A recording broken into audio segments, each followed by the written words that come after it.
Hemos estado estudiando lecciones acerca de la carta de Tito.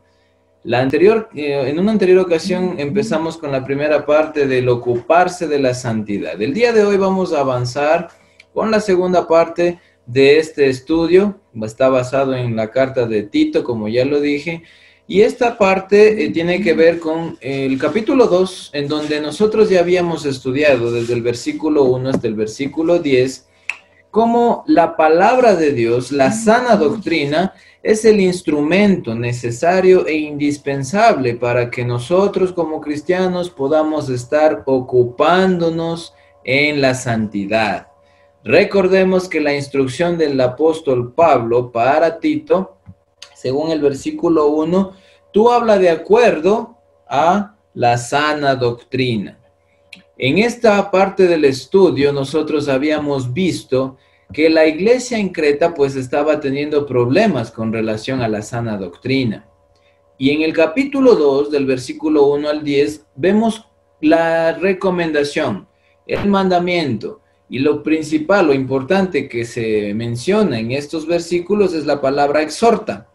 Exhorta, anima y da una serie de instrucciones para los ancianos, para las ancianas, las mujeres de edad, también para las mujeres jóvenes, para los jóvenes en general, para los siervos. Es decir, que el ocuparse en la santidad es escuchar el consejo de nuestro Dios y poder mostrar el comportamiento en cualquiera de estas, de estas situaciones o de estas personas, las cuales directamente menciona el apóstol Pablo en esta carta. Es interesante notar cómo está mencionando específicamente a ancianos, ancianas, mujeres, jóvenes y siervos también. Decíamos que es importante entender la cultura de aquel entonces, en donde en la iglesia pues había un gran número de personas esclavas, las cuales trabajaban y tenían sus amos, y esta instrucción es para ellos también. Es decir, que en la posición que se hayan encontrado, sea anciano, ancianas, mujeres, jóvenes, varones también, siervos, pues la instrucción de Dios está ahí. El ocuparse de la santidad tiene que ver con escuchar el consejo de Dios con relación a la sana doctrina. El día de hoy vamos a continuar con este tema del ocuparse en la santidad.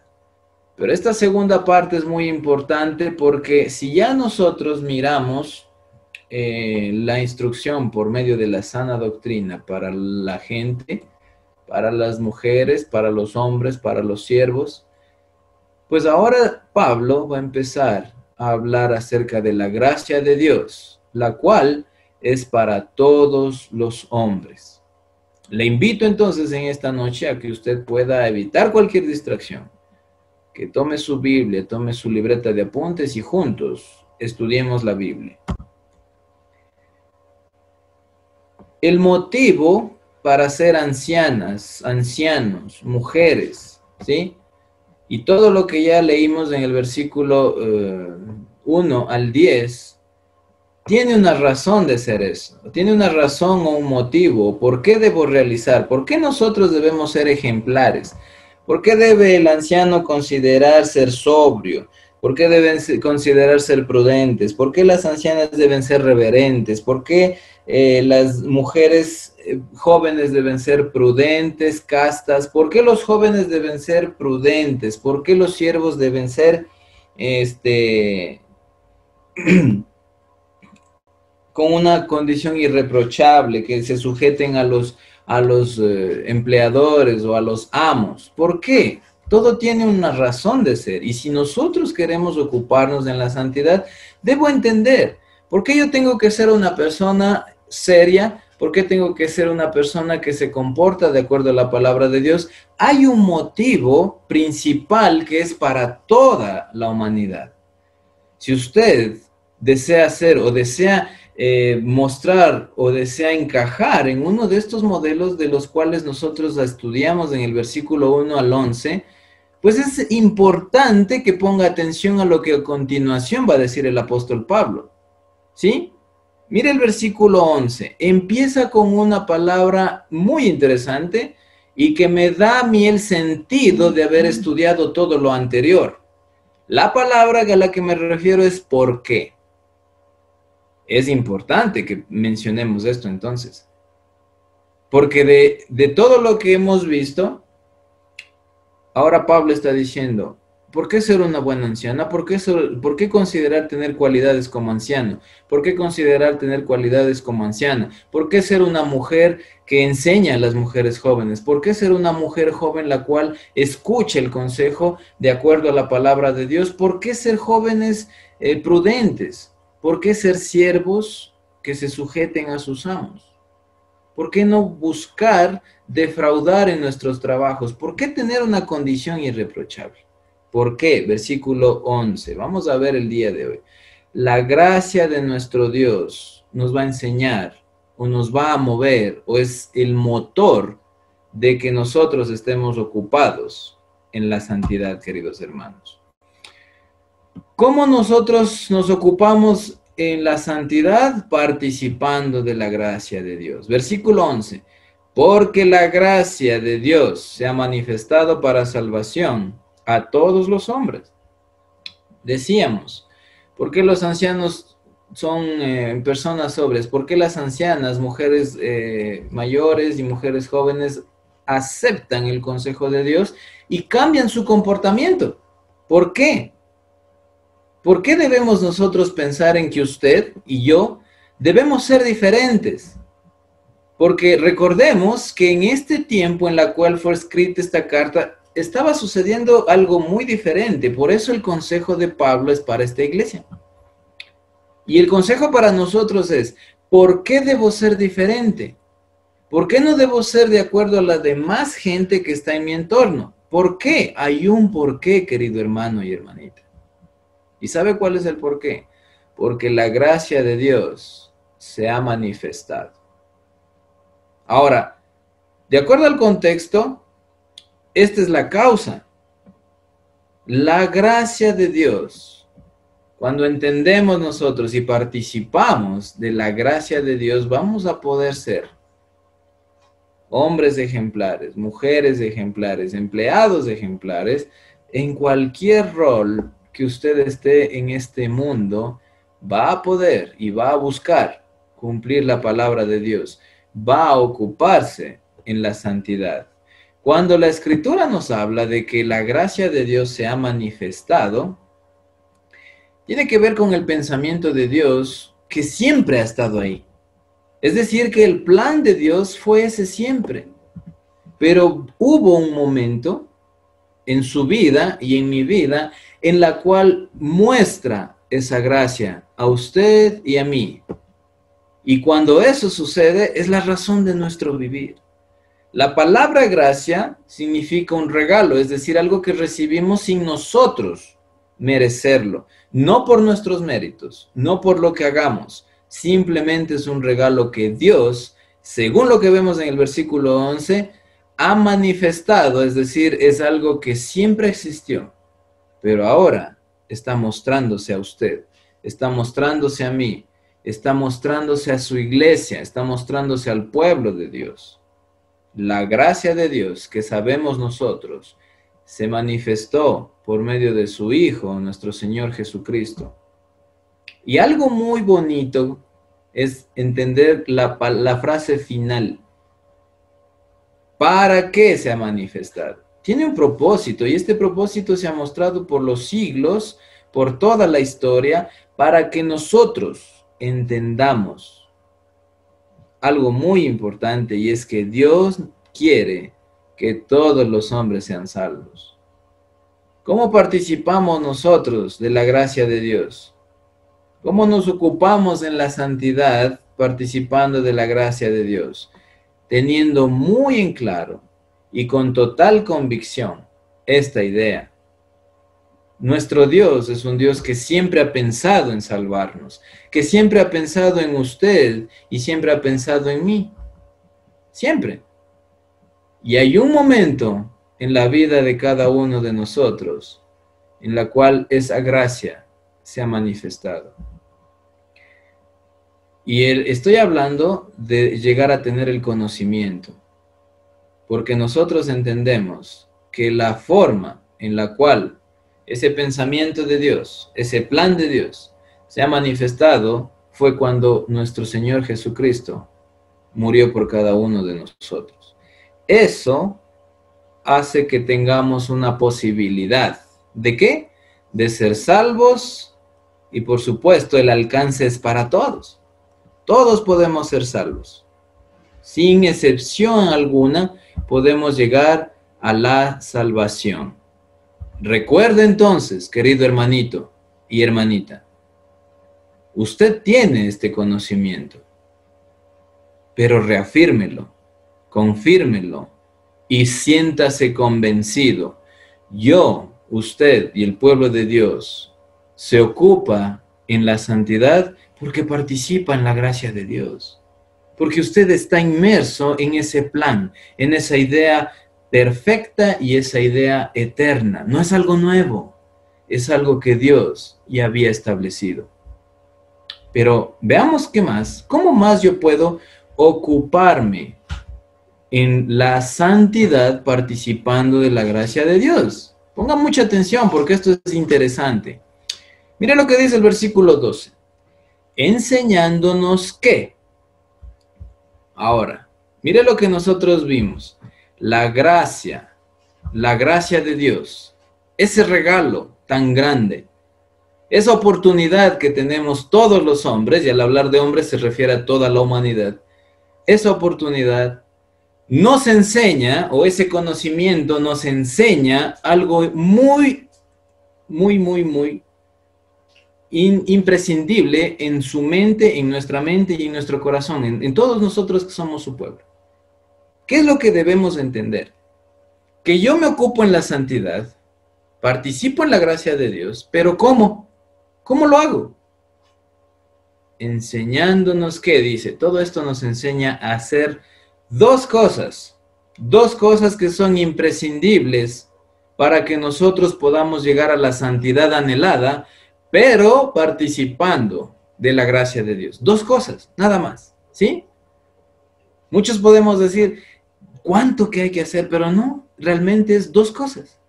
Según este pasaje, nosotros tenemos dos cosas que debemos hacer. Mire lo que dice. La primera, renunciando.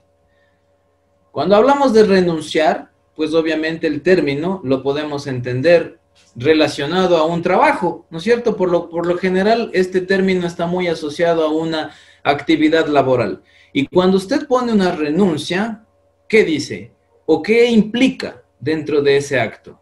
Implica deslindarme totalmente de esas actividades que yo ejercía en tal o cual empleo, ¿sí? Esto lo digo nada más para que entendamos el concepto de renunciar, llevándolo a nuestro tiempo, porque el término en sí, la palabra renunciar, significa eso, negarse a algo que yo venía haciendo, decir no más a algo que yo venía haciendo. Pero aquí el apóstol Pablo, de manera inteligente y sabia, por supuesto, porque es palabra de Dios, va a mencionar cosas que son algo específico a los cuales en este tiempo, en Creta, la gente no lo estaba realizando. Entonces, así como en ese tiempo existía gente que no estaba renunciando a esto que Pablo va a mencionar, hoy en día es muy probable que esté sucediendo lo mismo en la iglesia de Dios. Es probable. Veamos a qué es lo que debemos renunciar. Primero nos menciona ahí a la impiedad. La impiedad no tiene otro sentido que hablar sino de la maldad en el corazón. ¿Sí? La impiedad es algo que no nos permite acercarnos a Dios. ¿Por qué? Porque viene relacionado con lo segundo, que habla de los deseos mundanos. Y hablando de deseos mundanos, tenemos un sinnúmero de ejemplos, ¿sí? Que usted seguramente, si yo simplemente con decirle deseos mundanos, usted puede pensar en un montón de cosas que estamos seguros y estamos de acuerdo a qué nos referimos. Deseos mundanos como la mentira, como sensaciones de nuestros pensamientos que siempre estamos teniendo con relación al mundo. Es decir, tiene que ver con el pensamiento orientado a este mundo. Anhelos en el mundo, deseos de lo que miramos en el mundo. ¿A qué me refiero con esto? Que cualquier persona tiene que renunciar a lo que puede adquirir o ganar en esta tierra. Es decir, que nosotros como cristianos debemos renunciar a todo lo malo y a todo lo que ofrece el mundo. ¿Por qué? Porque ahora anhelamos algo mucho mejor, porque participamos de la gracia de nuestro Dios. Cuando entendemos eso, va a ser fácil renunciar, pero muchas veces es complicado. Por eso es que les digo, en este tiempo, en la iglesia de Creta estaba sucediendo eso. Estaba sucediendo eso con los hermanos. Estaba sucediendo eso en la iglesia. Y es importante que nosotros miremos ese ejemplo, nos animemos con estas palabras del apóstol Pablo para que no nos suceda lo mismo. Mire lo que dice: renunciando ya a la impiedad y a los deseos mundanos, hay que dejar de hacer algo, pero para hacer algo más. Es decir, ¿qué es lo que nos muestra aquí? En pocas palabras, el apóstol Pablo está mostrando un concepto general de lo que significa el arrepentimiento. Yo me ocupo en la santidad, participando en la gracia de Dios, pero con arrepentimiento. Porque dejo de hacer algo, pero en su lugar, en el lugar de eso, lo ocupo en algo para Dios. Y lo que nos aconseja, o lo que aconseja el apóstol Pablo es: vivamos en este siglo. Es decir, cuando menciona la frase de vivamos en este siglo, quiere decir que muchas cosas, y nótese la idea de que desde este tiempo ya la sociedad estaba mostrando otro enfoque a la gente. Por eso también en Romanos dice: no os conforméis a este siglo. Es decir, que cuando Pablo aquí en Tito está diciendo vivamos en este siglo, tiene que ver con que nosotros no podemos aislarnos de la vida cotidiana. De hecho, usted y yo seguramente todos salimos a trabajar, podemos estar relacionándonos todo el día o todos los días con mucha gente. Con mucha gente, y quizás en un 60 o 70% sean personas que no comparten nuestra fe, que no comparten, no participan de la gracia de Dios. Es muy probable. Por eso, vivamos en este siglo. Pero ¿cómo debemos hacerlo? ¿Cómo debemos hacerlo? Primero, sobria. La palabra sobria quiere decir con buen juicio. Cuando habla de esta sobriedad, quiero aquí mostrar dos puntos de vista o desde dos perspectivas. La primera tiene que ver con ser leal con uno mismo. Cuando una persona es sobria, se considera a uno mismo. Es leal con uno mismo, se respeta a uno mismo. ¿Sí? Y también tiene que ver con el comportarse frente a los demás. Es el comportamiento que yo reflejo. Una manera sobria nos muestra el buen juicio de una persona. De alguien que está consciente de lo que hace y de alguien que está con los 5 sentidos puestos. Entonces, de esa manera nos pide Dios que debemos vivir en este siglo. De una manera sobria. Mire lo que dice el segundo, y estas tres cosas de la forma en que debemos vivir es algo muy bonito, porque si usted considera esto, son cualidades de nuestro Señor Jesucristo. Manera sobria, de una manera justa, rectitud frente a los demás. Ser una persona correcta, una persona que con sabiduría. ¿De acuerdo? Piadosamente es una cualidad donde se muestra la entrega y el servicio, obviamente, a Dios. Entonces, si nosotros, queridos hermanitos y hermanitas, queremos enmarcarnos dentro del patrón bíblico y ocuparnos en la santidad que Dios quiere, participando de la gracia de Dios, de su gracia, debemos considerar primero renunciar. Renunciar a toda la impiedad o maldad y de renunciar a nuestros pensamientos que nos aferran a este mundo y que nos están alejando de Dios.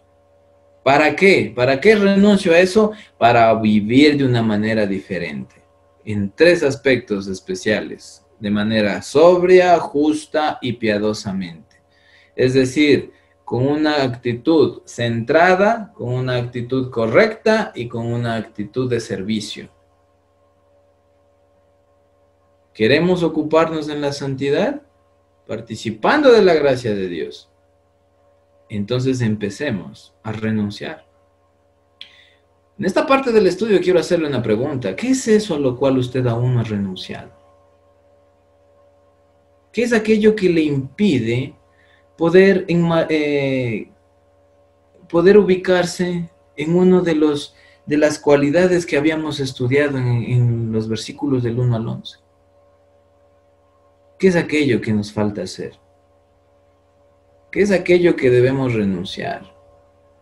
¿Cuáles son esos deseos mundanos todavía que rondan en mi cabeza, que rondan en mi corazón? Porque seguramente, si tiene usted todavía algo por lo que deba renunciar, le va a estar haciendo falta poder cumplir de cómo vivir, sobria, justa y piadosamente. ¿Qué más podemos nosotros hacer para poder ocuparnos en la santidad participando de la gracia de Dios? Versículo 13. Aguardando, nos dice aquí, aguardando la esperanza bienaventurada y la manifestación gloriosa, notes eso, de nuestro gran Dios y Salvador Jesucristo. Quiero hablar en esta parte de esperanza.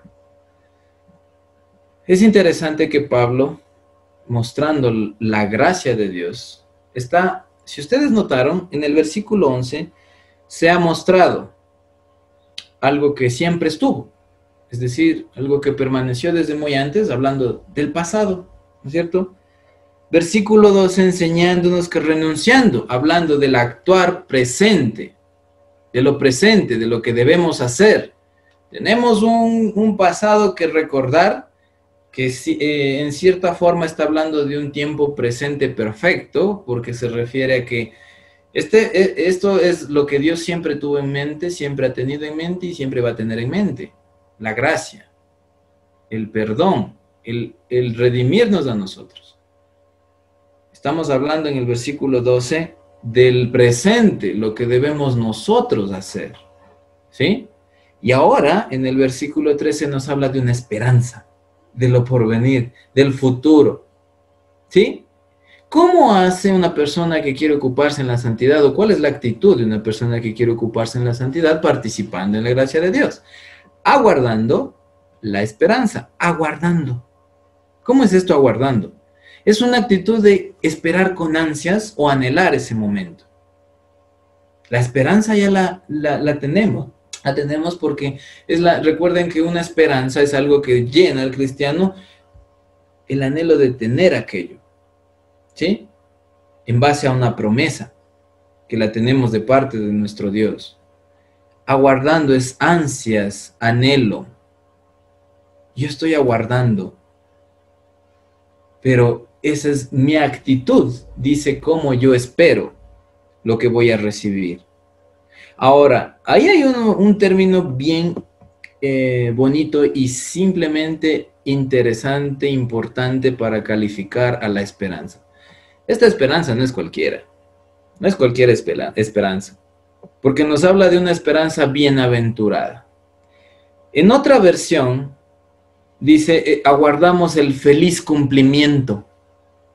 Es decir que estamos hablando que cuando nosotros estamos ocupados en la santidad por la participación de la gracia de Dios, usted va a mantener su alegría porque sabe, ese momento va a llegar. Y cada día debemos despertarnos con una sonrisa, con un gozo en nuestros corazones, porque cada vez está más cerca el poder recibir esas promesas de Dios. Feliz cumplimiento. ¿Sí? Entonces, yo le invito, querido hermanito y hermanita, que en este tiempo en el cual nosotros hemos pasado por muchas tribulaciones, que en este tiempo en el cual hemos estado tristes en algunos días, ¿sí? Podemos estar en este momento pasando un momento difícil, un momento de tristeza y aflicción en nuestro corazón, pero le invito a que piense en esta esperanza, que piense en que ese feliz cumplimiento, esa esperanza dichosa y de mucho beneficio tanto para usted como para mí, está cada vez más cerca. Y quien anhela ocuparse en la santidad, piensa en ese camino. Aquí estoy, aguardando, con anhelo, con mucha alegría, ese feliz momento de recibir las promesas de nuestro Dios. Amén. Mire que esas promesas están ahí. La esperanza, el feliz cumplimiento y además la manifestación gloriosa. ¿De quién? De nuestro gran Dios y Salvador Jesucristo.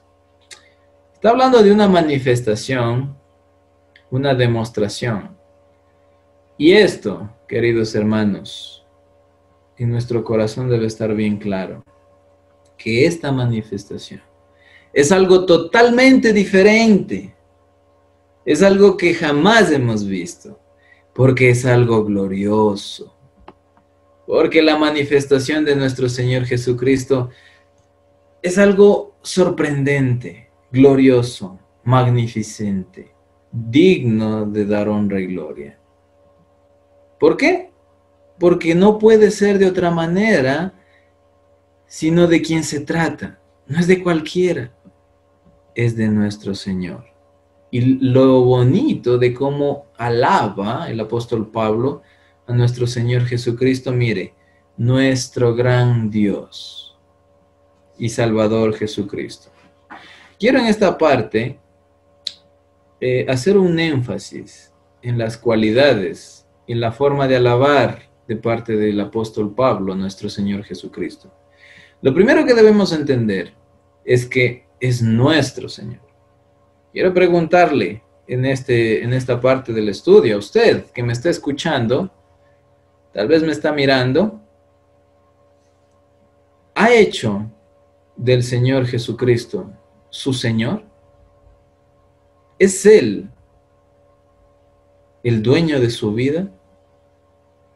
Porque necesitamos nosotros entender esta idea de que es nuestro Señor, nuestro gran Dios, nuestro Salvador Jesucristo. Es un gran Dios, no es cualquiera. Y es un Dios que nos ha salvado. A usted, sí, sin mérito. A mí, sin mérito. Sin obras. Es más, muchas veces, con ofensas que le realizamos a Él. Pero Él nos ha salvado. Y yo quiero preguntarle, ¿ha considerado usted esta idea? En su corazón, en su mente. ¿Cree realmente en esto? Porque si usted lo hace, estará ocupándose en la santidad. ¿Pero cómo? Participando de la gracia de Dios. En el versículo 14, va a explicar Pablo algo que debe estar en el corazón de estos hermanos de aquel tiempo y debe estar en el corazón nuestro. Y es que yo me voy a ocupar en la santidad, participando de esa gracia única, maravillosa, gloriosa, porque entiendo el precio. Porque entiendo el precio de eso. Y el precio es con relación a lo que me refería hace un momento. No es porque usted y yo seamos buenos. El precio nos lo dice en el versículo 14. Quien se dio a sí mismo. Ese gran Dios. Ese único Dios. Nuestro Dios. Nuestro Salvador. Él, con todas esas cualidades, se dio a sí mismo, por nosotros. Y hay una frase que cuando yo escucho, cuando leí este texto, se me vino a la mente, y es una frase que mucha gente hoy en la actualidad la menciona. Cuando hay un sufrimiento, cuando hay una situación en donde sacrificamos algo, mucha gente dice, hagamos que valga la pena. Y yo observo el precio de esa maravillosa gracia de Dios. Observo y leo, Dios no tenía necesidad de hacer eso por nosotros. No tenía ninguna necesidad. Pero nos ama tanto que se dio a sí mismo por nosotros. Sí, por la gente que no obedece, por la gente que le ofendemos, por la gente que no cumplimos sus mandamientos, por usted y por mí, Él se dio a sí mismo. ¿Para qué? Para redimirnos de toda iniquidad. De esa iniquidad a la cual ahora nos pide que renunciemos, Él nos redimió. Él se puso en nuestro lugar. Por eso es que debemos considerar el precio de que usted goce de esa gracia, de ese regalo. Es la misma vida del Hijo de Dios, que se dio por cada uno de nosotros.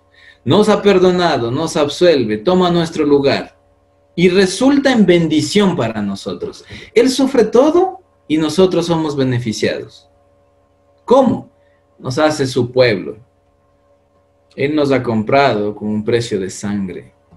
Y este pueblo, usted, sí, usted que me está escuchando, y yo, no somos cualquier gente, porque somos un pueblo con características únicas, ¿sí? Propias de nuestro Dios. Porque ahí dice, y purificar para sí un pueblo propio. Es decir, le pertenecemos. Somos su pueblo. Le pertenecemos a nuestro Señor Jesucristo. Y este pueblo, además de eso, es celoso de buenas obras. Es decir, que nosotros, yo me hago la pregunta en este momento y digo, ¿qué más puedo pedir? El ocuparme en la gracia, en la santidad, participando de la gracia de nuestro Dios, es entender esto. Es algo básico que usted y yo debemos entender. ¿Cómo llego a ser ese anciano servil? ¿Cómo llego a ser esa mujer anciana que enseña? ¿Cómo llego a ser esa mujer joven que recibe los consejos, los aplica en su matrimonio? Esa mujer que se desarrolla según la voluntad de Dios en el plan de su hogar, de su familia. ¿Cómo logramos ser esos jóvenes prudentes? ¿Cómo logramos ser esos siervos sujetos? Pues simplemente, porque, versículo 11, porque la gracia de Dios ha sido manifestada para todos los hombres, para la salvación de todos los hombres. Finalmente, queridos hermanos, luego de que Pablo expone cómo debe aconsejarse considerando ciertas posiciones dentro de la familia, dentro de la iglesia, dentro de la sociedad, pues habla de una manera general para los hombres, manifestando que la gracia de Dios es quien hace posible que usted y yo podamos servir, podamos formar nuestro carácter, nuestro comportamiento de acuerdo a la palabra, solo por medio de la gracia, solo por entender lo que Dios ha hecho por nosotros. Y es interesante cómo el versículo 15, luego de dar esta enseñanza, el apóstol Pablo dice, esto habla. No podemos callar. La gracia de nuestro Dios no debe ser ocultada. Estas buenas nuevas no deben ser calladas. Esto debe ser hablado. Mire lo que dice, esto habla y exhorta y reprende con toda autoridad. Nadie te menosprecie. Usted, querido hermanito, hermanita que me está escuchando, cuando hable de la gracia de Dios, cuando exhorte con la palabra de Dios, cuando reprenda con la palabra de Dios, tarea de evangelista, la autoridad no es suya, pero lo hacemos con autoridad, porque la autoridad es de nuestro Dios. No considere que tal vez no es, puede ser menospreciado. Es posible que sí, pero entendamos que es algo que debemos de realizar. La gracia de nuestro Dios es lo que nos da vida, nos da esperanzas y por supuesto nos da promesas. Eso es lo que hemos recibido. Es lo que debe dar sentido a su vida y por supuesto a la mía. Mis queridos hermanos, ocupémonos entonces en la santidad por la gracia que nos ha sido dada de parte de Dios. Que Dios les bendiga, queridos hermanos. Amén.